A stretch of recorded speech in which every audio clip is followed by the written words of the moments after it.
আসসালামু আলাইকুম গাইস, শুভ সকাল। সকলে ভালো আছেন?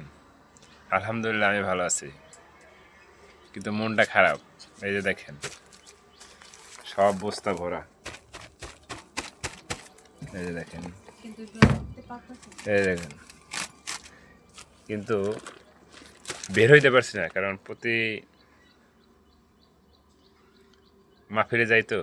তো আজকে 26 তারিখে গেছিলাম মাহফিল, না 26 তারিখে মাহফিল গেছিলাম, 27 তারিখে যাই না, আজকে 28 তারিখ, আজকেও নাই। কাল 29 তারিখ একটা যা মাহফিল আছে, তা অনেক দূরে। তো এরকমই, একদিন বেচা কিনে হলে 2 দিন বেচা কিনে হয় না। তবু চলতেছে, আল্লাহ পাক চালাইতেছে। আল্লাহ পাকে দরবারে লক্ষ কোটি শুক্রিয়া।